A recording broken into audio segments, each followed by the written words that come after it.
VK గారు, ఈ ప్రభుత్వం వచ్చినాక ముఖ్యమంత్రి గారు వారే, రేవంత్ రెడ్డి గారే, అలాగే విద్యాశాఖ మంత్రిగా కూడా వ్యవహరిస్తున్నది వారే. వారి వద్దనే ఉంది విద్యాశాఖ కూడా.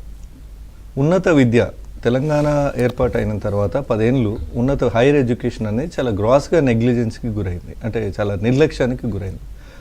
దానికి అది కాకుండా చాలా మట్టుకు కుప్పలు తెప్పలుగా ప్రైవేట్ యూనివర్సిటీలు వచ్చినాయి. ఈ యూనివర్సిటీలు కొనాలు ఇరిపోయినాయి. అది ఆ డెవలప్మెంట్ అయితేనేమి, మినిమం మెయింటెనెన్స్ అయితేనేమి, లేదంటే స్టాఫ్ అలాట్మెంట్ అయితేనేమి, ఇట్లా తదితర అంశాలలో ఉస్మానియా యూనివర్సిటీ కానీ మిగతా తెలంగాణలో ఉన్న అన్ని యూనివర్సిటీలు కూడా నిర్లక్ష్యం కాబడ్డాయి. దానికి కార్పొరేట్ బీఆర్ఎస్ నాయకులకు కాలేజీలు ఇవ్వడం అవ్వచ్చు, పరోక్షంగా ప్రైవేట్ విద్యను ఎంకరేజ్ చేయటం, ప్రభుత్వ విద్యను తక్కువ చేసి చూపే ప్రయత్నం గత 10 ఏళ్ళ కేసీఆర్ పాలన జరిగింది.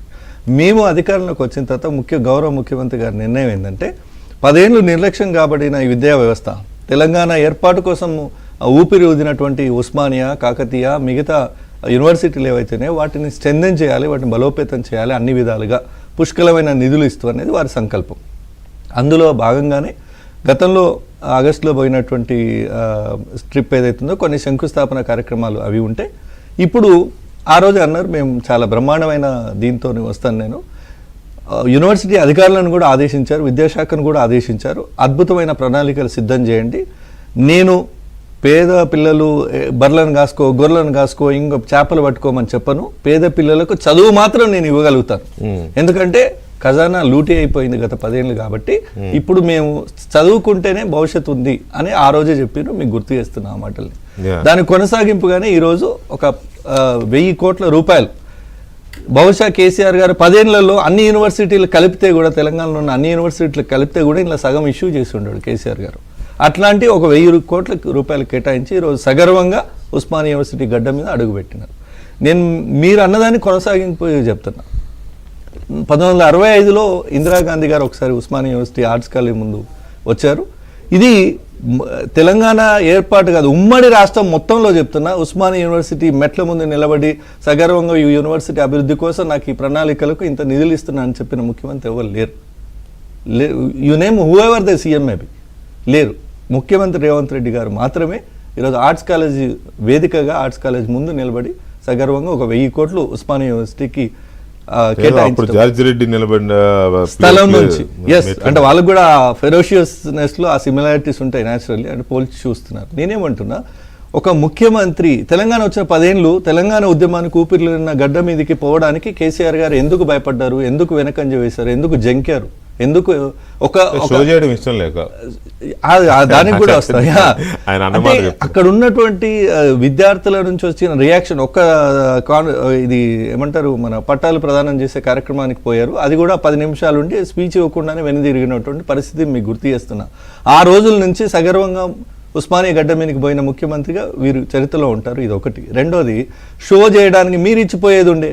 మీరు 1000 కోట్లు ఉస్మానియా యూనివర్సిటీకి ఇచ్చి ఎన్ని షోలన్నా చేసేది ఉన్నాయి, ఎవరైనా వద్దన్నారా? ఇవ్వలేదనే కదా మా బాధ అంతా. అప్పుడు 10 ఏళ్ళు అదే బాధ. దాన్ని ఇప్పుడు పరిష్కరిస్తుంటే కూడా మళ్ళీ వాళ్ళకి కడుపు నొప్పి. ఒకటి, ఎందుకు పేద ప్రజల పిల్లలు చదువుకునే ఉస్మానియా యూనివర్సిటీ లాంటి ప్రభుత్వ ఆధీనంలో నడిపే ఉస్మానియా యూనివర్సిటీలకు నిధులు ఇవ్వద్దా? ఇస్తే కడుపు నొప్పి. పేద పిల్లలకు మంచి చదువులు చెప్పమంటే వీళ్ళకేంటి నొప్పి? వీళ్ళ పిల్లలేమో అమెరికాలో చదువుకోవచ్చా? చదువుతారా వీళ్ళ పిల్లలు ఎవరైనా ఉస్మానియా యూనివర్సిటీలో? మనందరం చదువుకునే చాలా తక్కువ, చాలా తక్కువ కాదు, ఒక రకంగా జీరో. హరీష్ రావు గారి పిల్లలు, కేటీ రామారావు గారి పిల్లలు, కవితక్క గారి పిల్లలు, అందరి పిల్లలు బయటనే చదువుతున్నారు. పేద పిల్లలు చదువుకునేది ఏ ఉస్మానియా యూనివర్సిటీ. దానికి 1000 కోట్లు ఇస్తే వీళ్ళకి ఇంత కడుపు మంటనా? అంటే ఇవి కూడా మల్లారెడ్డికి పల్లారెడ్డికి పలాయనం మంచిది ఉండేనా?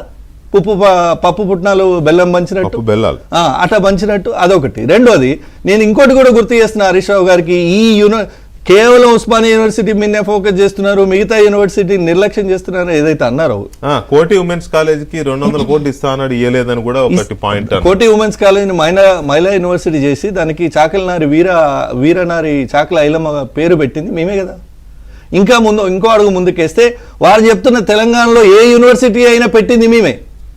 కరీంనగర్లో శాతవాహన యూనివర్సిటీ కానీ, నిజామాబాద్లో తెలంగాణ యూనివర్సిటీ కానీ, మహబూబ్నగర్లో పాలమూరు యూనివర్సిటీ కానీ, ఆ నల్గొండలో మహాత్మా గాంధీ యూనివర్సిటీ కానీ, ఇవి గతంలో కాంగ్రెస్ ప్రభుత్వం పెట్టిన యూనివర్సిటీలు అనే మాట హరీష్ రావు గారు మర్చిపోయి మాట్లాడుతున్నారు.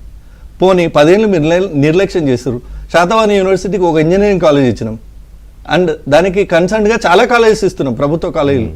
అంటే మేము యూనివర్సిటీలను స్ట్రెంథెన్ చేస్తున్నాం, ఒకవైపు రిక్రూట్మెంట్ జరుగుతుంది, ఒకవైపు వాళ్ళకి సంక్షేమం చూస్తున్నాము, అభివృద్ధి కార్యక్రమాలు చూస్తున్నాము.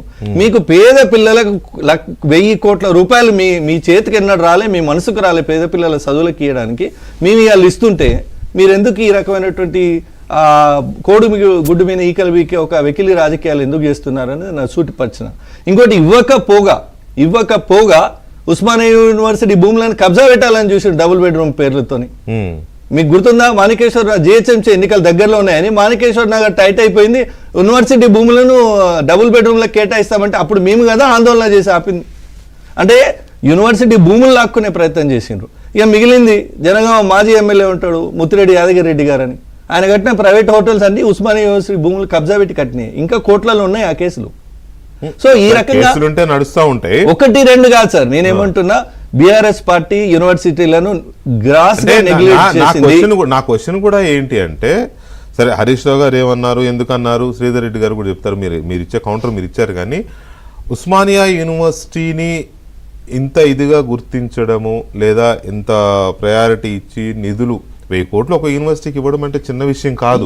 ఈ పరిస్థితుల్లో కాదు, ఏ పరిస్థితుల్లో అయినా సరే డబ్బులు పుష్కలంగా ఉన్నా సరే ఒక యూనివర్సిటీకి 1000 కోట్లు ఒకేసారి ఇవ్వడము అనేది చిన్న విషయం అయితే కాదు. అంటే గవర్నమెంట్ లేదా అధికార పార్టీగా ఏదైనా స్పెషల్